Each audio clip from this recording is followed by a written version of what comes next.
하나님 말씀 보겠습니다. 하나님 말씀 마가복음 9장 14절에서 29절까지입니다.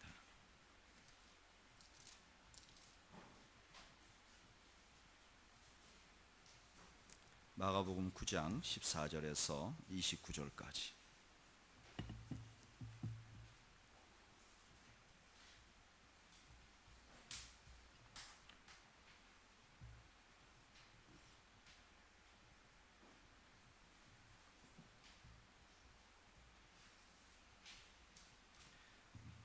하나님 말씀을 교독하겠습니다. 마가복음 9장 14절에서 29절까지입니다. 이에 그들이 제자들에게 와서 보니 큰 무리가 그들을 둘러싸고 서기관들이 그들과 더불어 변론하고 있더라.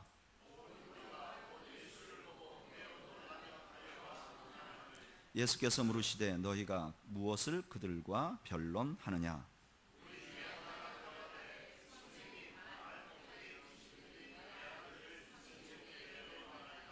귀신이 어디서든지 그를 잡으면 거꾸러져 거품을 흘리며 이를 갈며 그리고 파리해지는지라. 내가 선생님의 제자들에게 내쫓아 달라 하였으나 그들이 능히 하지 못하더이다.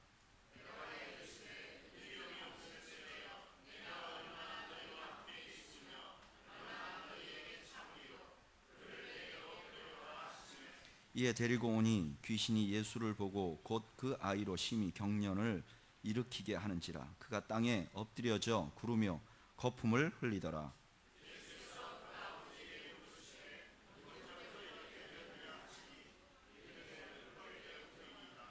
귀신이 그를 죽이려고 불과 물에 자주 던졌나이다. 그러나 무엇을 하실 수 있거든 우리를 불쌍히 여기사 도와 주옵소서.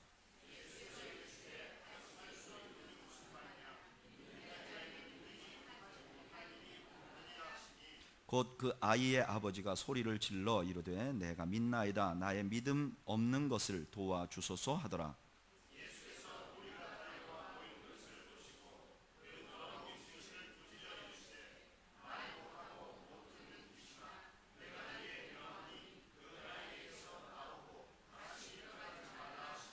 귀신이 소리 지르며 아이로 심히 경련을 일으키게 하고 나가니 그 아이가 죽은 것 같이 되어 많은 사람이 말하기를 죽었다 하나.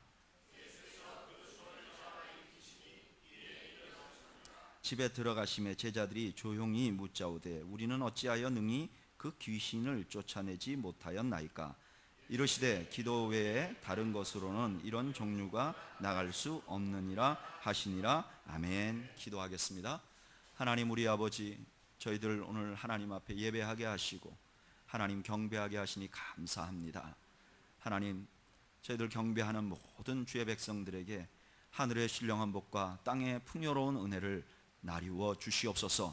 특별히 하나님 기도할 때 우리 기도를 들으시고 찬양으로 하나님께 높여 드릴 때 하나님 홀로 영광을 받아 주옵소서. 귀한 성도들이 자신의 생명같이 귀한 물질을 하나님 앞에 올렸습니다. 하나님, 이 물질이 쓰이는 곳마다 하나님께서 영광 받으시고 소중한 물질을 하나님 앞에 드린 손길들을 기억하시고 저들의 삶에 영적으로 물질적으로 곤핍하지 않도록 하나님께서 복 주시며 더 많이 베풀고 살 수 있도록 은혜를 더하여 주옵소서. 이제 저희가 주의 말씀을 듣고자 합니다. 친히 말씀으로 찾아오신 주님, 저희들에게 말씀하시고 저희 모두가 주의 음성에 귀를 기울이는 복된 시간 되게 하여 주옵소서. 예수님의 이름으로 기도하옵나이다. 아멘. 성경을 읽기 전에 여러분들에게 나누어 준 그림이 한 장씩 있을 것입니다. 그 그림은 라파엘로라는 사람이 그린 그림이고요. 제목은 변화산이라는 제목을 가진 그림입니다. 이 라파엘로는 레오나르도 다빈치하고 미켈란젤로와 함께 서양의 이탈리아의 르네상스 시대를 이끌었던 아주 유명한 그 화가이고요. 이 화가가 그린 그림 중에 대표적인 대표작은 아덴의 학당이라는 그림이에요. 아마 여러분들이 길 가다가 학원이나 이런 데 가장 많이 붙어 있는 그림이 바로 이 라파엘로의 그림입니다. 그런데 이 라파엘로는 그만 천재였지만 37살에 인생을 마치게 됩니다. 이분이 37살 인생을 마칠 때 자기의 마지막 역작으로 그린 그림이 있는데, 그 그림이 지금 여러분들이 가지고 있는 바로 변화산이라는 그림입니다. 이 그림은요, 오늘 우리가 읽은 마가복음 9장을 그린 것이에요. 그런데 이 그림을 가만히 보면 마가복음 9장에 보면 두 가지 이야기가 나옵니다. 2절부터 13절까지는 예수님께서 변화산에 올라가서 변화되는 장면, 그리고 그 뒤에는 그 밑에서 일어나는 사건, 이게 동시에 일어나는 게 아니라 변화산에 올라갔다가 다시 내려와서 일어나는 사건으로 각기 다른 시기에 일어나는 사건인데, 이 라파엘로는 이 두 사건을 하나로 그리기를 원합니다. 그래서 그 그림을 보면요, 위에는 어떻죠? 예수님이 정말 너무너무 멋진, 그 하늘로 승천한 것 같은 그런 멋진 모습이고, 그 옆에 모세와 엘리야가 있고 그 밑에 제자들이 있는 아주 영광스러운 모습이에요. 그런데 그 밑에 그림을 보면요, 우리 눈에 제일 먼저 띄는 것이 거기 어린 아이 같은 아이가 하나 있는데 눈이 휘끄덕 뒤집혀서 하늘을 쳐다보고 있고, 그 옆에는 아주 냉소적인 표정의 서기관이 그 율법책 같은 걸 놓고 비스듬히 앉아서 쳐다보고 있고요, 나머지 제자들은 놀라가지고 그 상황을 어찌할 줄 모르는 그런 장면으로 그림을 그렸습니다. 왜 이 라파엘로는 두 가지 장면, 시간적으로 다른 일을 하나로 그려내려고 했을까? 이것은 두 가지 이유가 있어요. 첫째, 근본적으로는요, 오늘 마가가 마가복음 9장을 쓰면서 이 두 가지 사건을 분리해서 보기를 원하지 않아요. 오늘 본문 14절은 이렇게 시작합니다. 이에, 여기 이에라는 말은 앞에 있었던 사건과 뒤에 있는 사건을 하나로 이어지는 거예요. 이에, 지금 예수님께서 변화산에서 변화되고 나서 그 다음에 이 사건이 있다고 두 사건을 연관합니다. 그리고 이것은 실제 우리의 삶의 신앙생활을 그대로 보여주는 현실이기도 해요. 여러분, 예수 믿는다는 것은 이런 것이죠. 어떤 면에서는 변화산과 같은 그런 요소가 예수 믿는 데에는 있어요. 오늘 여러분들 이렇게 예배 나오면, 예배 드릴 때 여러분들 어떠셨는지 모르겠지만 저는 적어도 맨 앞에 앉아서 평화 찬양을 할 때 정말 내가 세상에서 누리지 못하는 그런 평안이 이 예배 시간 안에 가득하고 내 마음에 가득하다는 것을 경험하게 되는죠. 예배 드리다가 어떤 때는 하나님의 말씀과 찬양과 기도를 통해서 우리가 완전히 여기가 진짜 천국이다 하는 것을 경험하기도 하잖아요. 어떤 때는 기도하면서 그런 걸 경험하기도 합니다. 기도하면서 정말 개인 기도 시간에 기도하는데 깊이 기도가 들어가서 하나님과 내가 참 정말 가깝게 대화하는 것 같은 그런 정말 친밀감을 경험하기도 하죠. 또 어떤 때는 일상생활에서 내가 정말 괴로워서 한번 하나님 앞에 기도했는데 하나님이 따까닥 그 일을 응답하시면 어때요? 야, 내 발이 그냥 붕붕붕붕 떠다니는 것 같은 그런 삶을 살 때가 있잖아요. 그러나 그 반면에 우리의 신앙생활, 분명히 우리가 예수를 믿고 사는데 우리의 삶에는 산 아래 같은 삶도 여전히 존재한다는 거예요. 우리 중에 어떤 사람들은 여기 오늘 본문에 귀신 들린 아이처럼 인간성이 망가지면서 살아갈 수밖에 없는 그런 어려움을 겪기도 한단 말이에요. 우리 18절 말씀 한번 읽어볼까요? 읽어보죠. 시작. 귀신이 어디서든지 그를 잡으면 거꾸러져 거품을 흘리며 이를 갈며 그리고 파리해지는지라. 아이가 있는데 거꾸러져서 막 거품 물고 이를 갈고 파리해진다. 그럼 이것은 이 아이가 인간성 자체가 망가지는 거예요. 여러분, 사탄은요, 우리를 향해서 사탄이 가진 가장 큰 목표는 뭐냐면 우리의 인간성이 망가지는 것입니다. 우리는 하나님의 형상으로 지었기 때문에 존귀한 면이 우리에게 있어요. 그런데 이것이 파괴되기를 사단은 원한단 말이에요. 그래서 사단은 질병을 이용합니다. 우리에게 치매를 주기도 하고 중풍을 주기도 하고 암을 주기도 합니다. 여러분, 이런 질병에 딱 걸리면요, 우리가 자존감이 다 떨어지는 그런 것을 경험하게 돼요. 제 어머님이 몇 년간 이렇게 병원에 누워 계셨잖아요. 그런데 누워 계셔서 보면 정말 가만히 누워 있으면 대소변을 다 가려야 하는, 일하는 분들이 해야 되는, 제가 그런 생각을 해봤어요. 우리 엄마가 지금 정신이 바로 계시면 이 상황을 원하실까?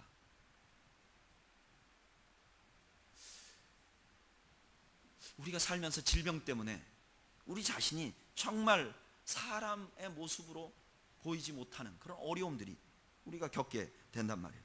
자연재해를 사용해서 사탄은 우리의 인간의 원래 모습을 정말 초라하게 만들기도 합니다. 태풍이나 쓰나미나 지진이 지나가면요, 인간은 인간으로서의 존엄성이 있는 게 아니라 그냥 물결에 쓸려가는 그냥 차, 나무, 또 집 이런 것과 함께 그냥 인간이 쓸려 내려가서 인간인지 존귀한지 알 수가 없는, 존귀함이 없어진 것 같은 그런 느낌을 받을 수 있어요. 또 어떤 때는 악한 사회 구조를 사용합니다. 독재자나 전쟁을 통해서 완전히 약한 사람이 인간 대접받지 못하게, 약하면 그냥 죽어야 되는 그런 어려움에 처하기도 합니다. 또 어떤 때는 악한 종교심을 사용해서 우리 인간성을 파괴합니다. 오래전에 시카고 트리뷴이라는 신문이 있어요. 이 신문에 토마스 술비안이라는 14살 난 어린아이가 기사에 크게 났어요. 그런데 이 14살짜리 남자아이인데, 이 남자아이가 왜 신문에 그렇게 크게 났는가? 어느 날 이 남자아이가 총을 들고 들어가서 자기 어머니를 쐈어요. 그리고 자기 어머니를 칼로 또 찔렀어요. 원래 이 아이가 원한 것은 아버지하고 형제도 죽여버리려고 했는데 다행히 아버지하고 형제가 없었어요. 그리고 이 아이가 나와서 그 집을 불살랐어요.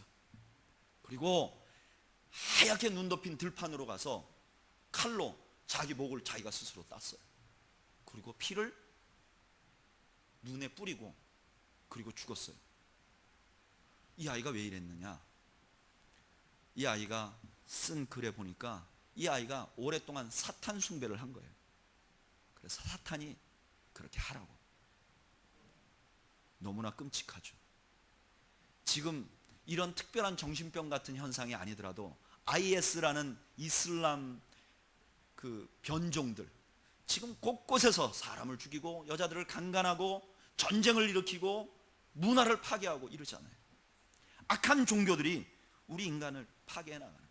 뿐만 아니라 사단이 사용하는 가장 큰 무기 중에 하나는 또 가난입니다. 가난을 통해서 사탄은 완전히 인간성을 망가뜨려요. 저는 컴패션의 직원으로서 일을 하러 이렇게 외국을 이번에도 갔다 왔잖아요. 가보면 가난이 얼마나 우리를 망가뜨리는지. 가난이 들어와 버리면요, 너무나 꿈을 가져야 될 어린아이가 꿈을 갖는 것이 너무 아파서 꿈을 갖기 싫다고 말하는 거예요. 너무나 자식을 사랑해 마땅한 부모가 자식을 데리고 창녀촌에 갖다 팔고 그 돈으로 마약을 하는 거예요. 가난은 이만큼 사람을 파괴해버리는 거예요. 그런 삶에 우리가 노출되어 살고 있는 거예요. 또 우리 중에 어떤 사람들은 정신적인 도전에 직면해 있습니다. 마치 예수님 당시에 제자들에게 서기관이 와서 이론으로 말할 때 이 제자들이 답변하지 못했듯이 요즘 세상은 진화론이라는 아주 견고한 도구로 많은 지성인들을 넘어뜨리게 하고 그걸 통해서 우리의 정신세계 또는 이성적인 것을 파괴하고 하나님 없이 가도록 만들어 도전하고 있는 세상을 살고 있는 거예요. 그런데 안타까운 것은 제자된 우리가 실력이 없어요. 오늘 본문에 보면 제자들은 아이를 고칠 힘도 없고 서기관과 논쟁을 해서 이길 지혜도 없는 것이죠. 이 모습이 바로 오늘날 너무나 많은 크리스찬들의 모습 같은 그런 느낌이 드는 것이죠. 여러분, 우리가 가만히 보면 우리 영적인 능력이 없는 것 같은 때가 굉장히 많아요. 나는 막 기도해도 병이 안 낫는 거죠. 또 물질적인 능력이 없어요. 가난한 사람이 있으면 내가 돕고 싶은데 넉넉하게 못 도와요. 사회적인 능력도 없어서 사회 약자를 도울 만한 파워도 없어요. 우리가 남을 돕기는커녕 내 믿음 하나도 간수하지 못하고 주중에 나가면 그냥 엉망진창으로 살다가 겨우겨우 목숨만 부지한 전투병처럼 주일날 나와서 또 하나님 나를 회복시켜 주십시오라고 말해야만 하는 그런 어쩌면 비참하고 어쩌면 초라한 삶이 우리들의 삶이라고요. 영광스러운 삶 그리고 초라한 삶, 이 두 가지를 병행하고 있는 것이 바로 우리의 모습이 아닌가. 그런데 우리의 그런 모습을 보고 주님은 우리에게 뭐라고 말씀하시는가? 19절 말씀 한번 읽어볼까요? 읽어보죠. 시작. 대답하여 이르시되 믿음이 없는 세대여, 내가 얼마나 너희와 함께 있으며 얼마나 너희에게 참으리요? 그를 내게로 데려오라 하시매. 예수님은 우리가 그렇게 양쪽에 끼어서 어쩔 수 없는 것 같이 살아가는 이유가 뭐냐? 우리가 믿음이 없기 때문이라고 말하는 거예요. 여러분, 그러면 제자들이 믿음이 있을까요? 없을까요? 지금 제자들이 믿음이 있다고 볼 수도 있어요. 왜요? 예수님을 누구라 고백했잖아요, 이미. 그런데 지금 오늘 본문에 보니까 예수님이 없다고 말하는 거예요. 그러니까 지금 이 제자들에게는 어떤 종류의 믿음은 있는데 어떤 종류의 믿음은 없는 거예요. 그렇죠? 그러면 그 예수님이 말하는 능력, 이 제자들이 없었던 믿음이라는 건 뭐냐? 그 대답을 23절이 말해주죠. 23절 한번 읽어볼까요? 읽어보시죠. 시작. 예수께서 이르시되 할 수 있거든이 무슨 말이냐? 믿는 자에게는 능히 하지 못할 일이 없느니라 하시니 아멘. 예수님의 제자들이 없었던 믿음은 무엇이냐? 예수님을 구주로 고백하는 믿음은 있었는데 어떤 믿음이 없느냐? 믿는 자가 능히 모든 것을 할 수 있는 믿음은 없었다는 거예요. 그러면 여러분, 여기 능히 모든 것을 할 수 있는 믿음은 어떤 것이냐? 너무나 많은 사람들이요, 이 말씀을 오해해요. 그래서 어떻게 생각하냐면은 능히 모든 것을 할 수 있다고 믿는 믿음이란 어떤 것이냐? 아주 강한 자기 확신으로부터 오는 것이다, 이렇게 생각합니다. 그래서 내가 어떤 일이 될 거라고 확실히 생각하고 그것을 의심하지 않으면 그것이 된다고 생각하는 거예요. 심지어는 하나님도 내가 믿음을 강하게 갖고 확신만 하면 움직일 수 있다, 이렇게 생각하는 거예요, 이 믿음이. 그런데 이것은요, 오늘 본문이 말하는 믿음을 가장 상하게 하는 이론이고 망가뜨리는 생각이에요. 오늘 본문에 나타난 믿음은요, 내 안에서 내가 확신하는 그런 믿음이 아니에요. 그러면 어떤 믿음인가? 24절을 읽으면 답이 좀 나옵니다. 한번 읽어볼까요? 24절 시작. 곧 그 아이의 아버지가 소리질러 이르되 내가 믿나이다, 나의 믿음 없는 것을 도와주소서 하더라. 믿음은 믿음인데 어디로부터 나오는 믿음이죠? 자기로부터 나오는 믿음이 아니에요. 자기 안에서 확신으로 나오는 게 아니에요. 예수님이 어떻게 해줄 수 있는 믿음이에요? 도와줄 수 있는 믿음. 다시 말하면 밖으로부터 올 수 있는 믿음이에요. 그런데 그 믿음은 어떤 믿음인가? 오늘 본문 24절을 가만히 읽어보면 내가 믿나이다 할 때 이 아버지가, 아이의 아버지가 무엇을 믿는 것이죠? 그렇죠. 자기가 얼만큼 확신하는가를 말하는 게 아니라 그 내 앞에 서 있는 예수님이 그 아이를 고칠 수 있다고 믿는 것이죠. 다시 말하면 예수님이 누구시고 예수님이 그럴 만한 능력이 있다는 것을 어떻게 하는 거죠? 믿는 것이죠. 지금 예수님께서 이렇게 말씀하시는 거예요. 너희들이 지금 이 땅에서 그 영광스러운 예수님을 믿으면서도 이 땅에서 그렇게 초라하고 망가져가면서 엎치락뒤치락하고 살아가는 것은 믿음 때문에. 그런데 그 믿음이라는 것이 어떤 것이냐? 속으로부터 오는 자기 확신이 아니라 너희의 믿음의 대상이신 나를, 예수님을 어떻게 믿고 있느냐가 중요하다. 어떤 분으로, 구체적으로 어떤 분으로 믿고 있느냐가 중요한데 바로 그런 믿음이 우리에게 없기 때문이라는 거예요. 예수님을 그냥 그리스도시요, 살아계신 하나님이 아들이요, 이렇게 본질적으로 아는 게 아니라 그 하나님, 그 예수님이 우리의 삶에 어떤 역할을 할 수 있는지를 어떻게 해요? 신뢰하는 것, 믿는 것, 아는 것, 그것이 바로 예수님께서 요청하는 뭐였냐면 믿음이었다는 거예요. 여러분, 그러면 오늘 본문에 나타난 예수님은 어떤 분이세요? 지금 그 예수님의 모습은 변화산 위에서 예수님이 스스로 누구신지 다 보여주셨잖아요. 첫째, 변화산에서 예수님이 하얗게 변한 것은 예수님 자신이 누구라는 사실을 알려주신 것이죠? 하나님이라는 거. 그러니까 예수님은요, 천지를 지으신 주관자세요. 여러분 믿으십니까? 믿어야 된다는 거예요. 예수님은요 그냥 이 땅에 오신 한 인간이 아니고 천지를 만드시고 마음대로 주관하시고 왕을 세우시고 폐할 수 있는 천지의 주관자세요. 여러분 믿으십니까? 믿어야 돼. 이거 중요하단 말이에요. 그 다음에 또 하나, 이 예수님더러 하나님께서 소리가 나서 뭐라 그랬었죠?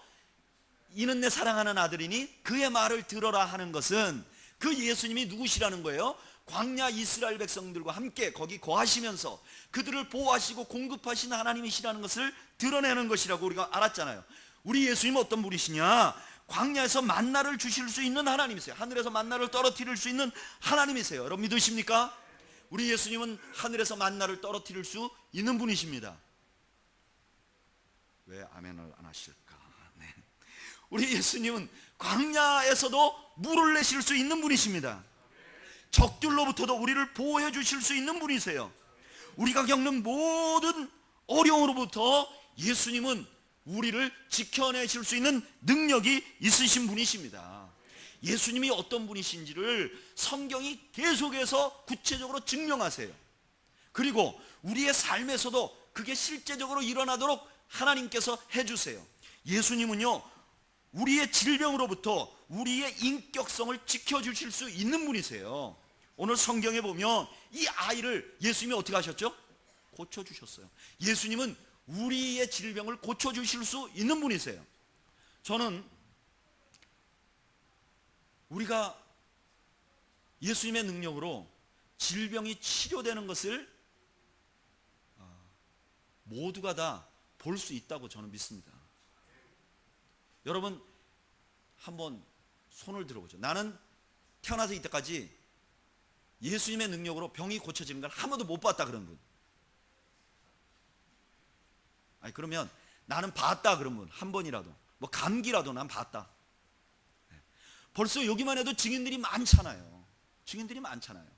예수님은 그렇게 하실 수 있는 분이에요. 그리고 예수님은 자연재해로부터 우리를 보호하실 수 있어요. 풍랑이는 바다에서 어떻게 하셨죠? 제자들을 보호하셨어요. 예수님은 사회 악한 구조 속에서도 우리를 지켜주실 수 있는 분이세요. 사회가 아무리 악하고 독재자가 아무리 사람을 죽여도 그 안에서 우리의 존엄성을 지켜주실 수 있는 분이세요. 그런 능력이 있으신 분이세요. 제가 이번에 그 휴전 출입을 가면서 북한에서 다녀온 분하고 좀 시간을 좀 보냈어요. 그런데 전혀 새로운 걸 하나 이번에 알게 됐어요. 뭐냐면은 북한에 평양 시내 안에 사는 사람들은 평양 시내 밖을 나가보지를 못한대요. 그리고 평양 안에 사는 사람들은 모든 것이 풍요롭고요. 평양 그 김일성 광장 앞은 우리나라 여의도 광장 저리가 얼마나 아름다운지 대동강이 한강보다 훨씬 더 아름답고 지금 그 근처로 아파트를 지어대는데 그 아파트 단지가요 여기가 한국인지 북한인지 구별할 수 없을 정도로 잘 지어져요. 그러니까 평양 안에 있는 사람들은 잘 살고 특권층이라는 거예요. 근데 그 평양 안에서 식당 같은 데서 밥을 먹으면 많은 사람들이 와서 이렇게 일을 한다는 거예요. 근데 그 일하는 사람들이 많이 이름표를 붙이고 있대요. 그런데 이름표를 가만히 보면 이름이 약간 이상한 냄새가 나는 이름들이 있다는 거예요. 예를 들면 예은, 하영 이런 이름들이 있다는 거예요. 그래서 이분이 물어봤다는 거예요. 그 이름 누가 지었냐? 자기 할아버지가 지었다. 너 그 이름 뜻을 아느냐? 모른다는 거예요. 그런데 그러면 할아버지가 이름 지어주고 이름 뜻을 안 알려줬느냐? 할아버지가 지금 내가 너한테 말할 수 없지만 언젠간 너 이름 지은 뜻을 말해주겠다. 그리고 어떤 분들은 돌아가셨고 어떤 분들은 지금도 살아계시다는 거예요. 여러분 북한에 종교를 말살한 지 지금 몇 년이 지났습니까? 그런데도 주님은 그 안에 있는 성도들을 보호하고 계시다는 거예요. 누가 어떻게 하는지 모르지만 그들이 살아있고 자기 아이의 이름을 통해서 마치 우리 신앙의 선조들이 포로로 잡혀가서 자기 자식들의 이름을 지으면서 하나님에 대한 소망을 놓지 않았듯이 북에 있는 성도들이 그러고 있다는 거예요 지금. 여러분, 가난이요 온 세상을 파괴하고 있어도 가난과 싸우고 있는 그런 단체들도 많고 가난과 싸워서 이기는 아이들도 많다는 거예요. 제가 필리핀에 비전출입 이번에 가서 이렇게 가난한 동네 아이들을 봤잖아요. 그런데 얘네들이 한 달에 우리가 후원하면 4만 5천 원 후원 받는데요, 그 정도 갖고도 굉장히 가난한 삶을 살아야 돼요. 그런데 이 아이들이 그 센터에 들어와서 교육을 받기 시작하면, 하나님이 자기를 어떤 사람으로 아는지 이런 거 배우기 시작하면요, 아이들 얼굴이 밝아져요. 사단이 이 아이들을 가난하게는 만들지만 이 아이들 얼굴에 있는 미소는 지울 수가 없는 거예요. 그리고 그 아이들 가슴 속에 품고 있는 소망은 지울 수가 없는 거예요. 주님은 지금도 모든 가난과 싸우고 모든 사회악과 싸우고 모든 질병과 싸워서 이길 수 있는 능력이 있으신 분이라는 거예요. 그러면 성경에 왜 그런 예수님의 능력을 기록했으며 왜 우리의 삶에 그런 예수님의 모습을 보게 하는가? 이유가 너무나 많은 사람들이 이렇게 착각한다는 거예요. 저 사람 병 고치는 거 보니까 나도 병 고쳐줘야 돼. 내가 병 고치는 예수님의 모습을 보면 그게 나한테도 일어나라고 하는 하나님의 뜻이라고 생각하는 경우가 너무 많다는 거예요. 그렇게 하면 그것은 진실로 주님이 그렇게 하신 목적이 아니라는 거예요. 그러면 그런 것을 보면서 우리가 무엇을 알기를 원하느냐? 예수님이 뭐라 그래요? 지금 오늘 참 믿음이란 무엇을 하는 거예요? 예수님이 누구신지를 아는 거예요. 그러니까 누군가가 성경을 읽으면서 예수님 풍랑을 잠잠케 했어. 그러면 예수님 풍랑을 잠잠케 하시는 분이세요. 누군가가 기도를 했는데 경제적으로 어려움을 벗어났어요. 그러면 나도 저렇게 기도하면 돈 벌 수 있겠구나가 아니라 그 가난에서 벗어나게 하시는 능력이 누구에게 있다고요? 예수님에게 있다. 예수님은 내가 믿고 있는 예수님은 어떤 분이신가를 알아가도록 하기 위해서 우리에게 그런 것을 제시해 주신다는 거예요. 예수님은 우리가 믿음을 갖기를 원하는데 그 믿음이 어떤 것이냐? 예수님에 대해서, 예수님이 내 삶에 어떤 일을 할 수 있는지를 믿는 믿음을 의미하는 거예요. 우리가 이 땅에 살면서 엎치락 뒤치락 하는 가장 중요한 이유가 뭐냐? 우리가 믿음이 없는 세대라서 그래요. 어떤 믿음이 없느냐? 예수님의 본질에 관해서는 알지만, 예수님이 누구신지에 대해서는 알지만 그 예수님이 나의 삶에 구체적으로 어떤 일을 하실 수 있는지는 신뢰하지 못한다는 거예요. 저는 여러분들이 예수님을 알아가시는 은혜가 있기를 주의 이름으로 축원드립니다. 여러분들의 삶 속에서 예수님이 발견되기를 바라요. 예수님 알아가기를 바라요. 예수님 아는 사건들이 많이 일어나기를 바랍니다. 여러분들이 성경을 읽으면서 예수님을 발견해 나가기를 원합니다. 예수님 읽으면서, 성경을 읽으면서 예수님을 체험해 나가기를 원합니다.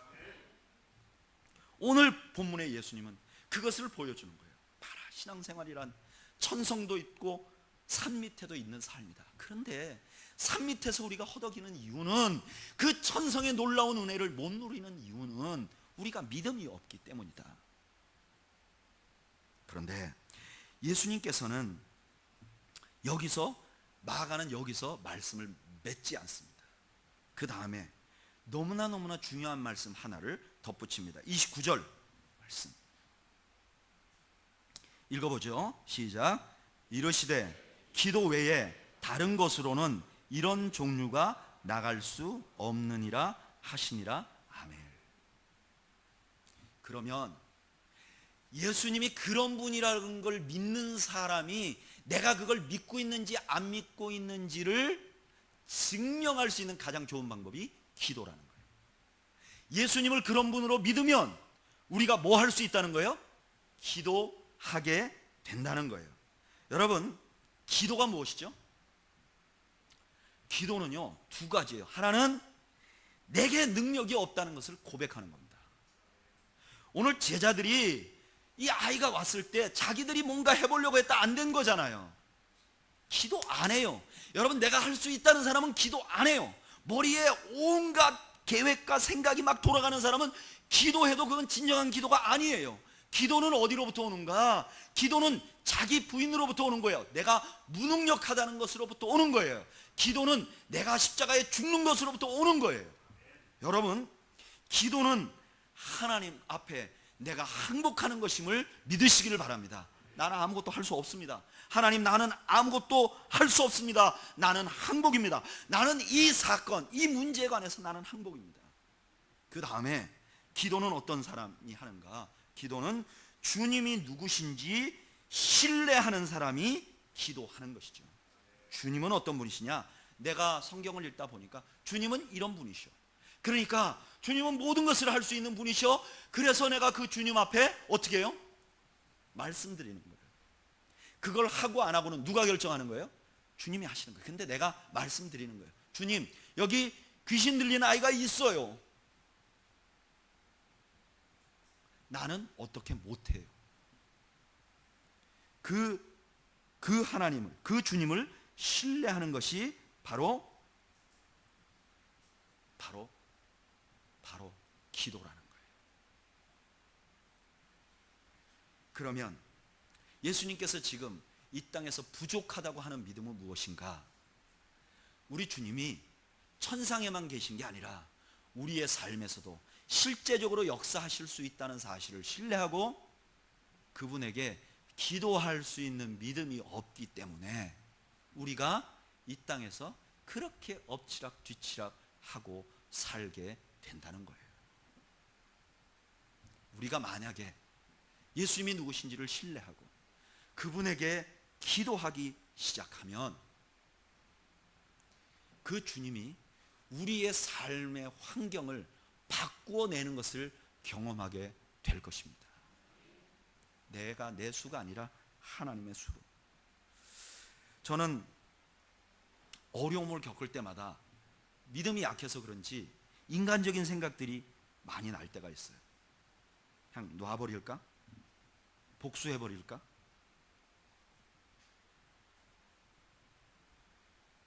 내가 하고 싶은 수단을 써버릴까? 그런데요, 기도하면 가장 아름다운 방법으로 주님이 이루세요. 가장 아름다운 방법. 저는 그 대표적인 증거가 우리는 교회라고 생각합니다. 우리는 교회는 다른 교회예요. 지난주에 저하고 아주 가까이 지내는 선교사님들하고 목사님하고 같이 만났어요. 저는 가까이 지내는 사람 뭐 누군지 아시잖아요. 한 명밖에 없어요. 그래서 만났어요. 근데 이분들이 얘기를 하는데 우리는 교회가 뭐가 다른지 몰라요. 이렇게 얘기하는 거예요. 네가 언젠가는 컴패션 그만두고 여기 와서 목양을 해서 이 사람들의 영적인 갈급함을 채워줘야 되지 않느냐. 저는요, 그런 교회를 꿈꾸지 않습니다. 우리는 어쩔 수 없이 누구 한 사람이 먹여주고 모두가 받아먹는 그런 교회, 원래 교회가 아닙니다. 목사를 보는 게 아니라 성도들 개개인이 하나님 바라보고 하나님으로부터 움직이는 교회. 담임 목사가 있고 부목사가 있어도 그들에 의해서 지배되는 교회가 아니라 정말 하나님이 함께 하시는 교회, 말씀 때문에 자발적인 헌신이 일어나는 교회. 목사가 없어서 허전한 게 아니고 나의 가장 친한 친구들도 몰라, 보이질 않아요. 그런데 교회에 대해서 고민하고 교회에 대해서 안타까워하는 사람들과 우리는 교회 이야기를 나눠보면요, 우리가 하는 거 하나하나가 그분들에게는 감동이에요. 오늘 웬 한 분이 자기가 국수 삶겠다고 저러고 국수 삶는 이런 거 감동이에요. 여러분, 이런 감동이에요. 세례 받을 때까지 교회 청소하겠다, 이 감동이에요. 여러분, 이런 일은 세상에 일어나지도 않고 없어요. 하나님이 가장 아름다운 교회를 만들어 나가고 있어요. 누군가가 만약에 그렇게 강조했다고 생각해 보세요. 넌 셰프니까 국수 삶아라, 너는 세례 안 받으니까 청소해라. 여러분 그렇게 했다고 한번 생각해 보세요. 이게 존재하겠습니까? 던져놓고 하나님 나는 아무것도 못하잖아요. 하나님은 다 할 수 있잖아요. 하나님께 던져놨죠. 하나님은 지금도 가장 아름다운 교회를 만들어 나가실 수 있으세요. 여러분 하나님을 신뢰하세요. 하나님은 가장 아름다운 교회를 스스로 만들 수 있어요. 우리가 방해하면 안 돼요. 우리가 하려고 하면 안 돼요. 주님께 신뢰하고 기도해야죠. 저는요 우리의 삶의 모든 영역에 하나님이 그렇게 하실 수 있다고 믿습니다. 또 하나, 만약에 환경이 바뀌지 않는다면 하나님은 그 풍랑 속에서도 우리의 인격을, 우리의 존귀함을 파괴하지 않도록 보호해 주실 수 있는 분이라고 믿습니다. 사단이 별짓을 해도 그 안에서 주의 사랑하는 성도들을 생명싸개로 싸서 보호해 주실 수 있는 분이 우리 주님이세요. 여러분 완전히 망가진 것 같은 세상, 완전히 깨진 것 같은 세상에서 건져낸 아이들의 미소 속에서 하나님의 작품, 하나님의 역사가 보여요. 태어나기 전부터 부모님이 너 지워야 된다, 너 이 아이는 없애야 된다고 하면서 태어났고, 태어나자마자 엄마 아빠가 다 버리고 갔고, 그랬는데도 이 아이가 안 죽으니까 6살 땐가 여자아이를 아버지가 자루에 넣어가지고 묶어가지고 강에 던져버렸어요. 그런데 강에 던져놓고 그 엄마 아빠가 마약을 해갖고 가면서 웃는 거예요. 그런데 그걸 본 할머니가 뛰어들어서 얘를 건졌어요. 그리고 키웠어요. 근데 이 아이가 커서 지금도 그 엄마 아빠가 자기 물속에서 들었다는 거예요. 웃는 소리를. 그런 아이가요 대학을 졸업하고 공부 열심히 해서 꿈이 뭐냐? 또 다른 아이들을 가난으로부터 건져내기 위해서 자기 인생을 거는 거예요. 여러분 하나님은요, 하나님은 하실 수 있어요. 우리가 생각하는 방법 이상의 것을 하나님은 하실 수 있어요. 여러분 신뢰하세요. 하나님 신뢰하세요. 그리고 그 하나님을 믿다가 보면 우리 안에 천국에 대한 확신이 일어나는 거예요. 죽어 천국 가는 게 어느 날 예수 믿어갖고 깍 죽어갖고 천국 가는 게 아니라 우리의 삶 속에서 결코 우리를 버리지 않고 어떤 환경 속에서 우리를 보호하시고 우리의 삶 속에 역사하신 그 주님이 자꾸자꾸 경험되니까 믿어져서 내 생명이 딱 끊어지는 그 순간에도 그게 의심되지 않아서 천국 가는 믿음을 갖게 되는 거예요. 그러면 산 아래 있어도 하늘의 지배를 받으면서 하늘을 경험하면서 살아갈 수 있는 것이죠. 여러분, 저는 여러분들이 변화산 아래서 변화산을 경험하는 은혜가 있기를 주의 이름으로 축복합니다.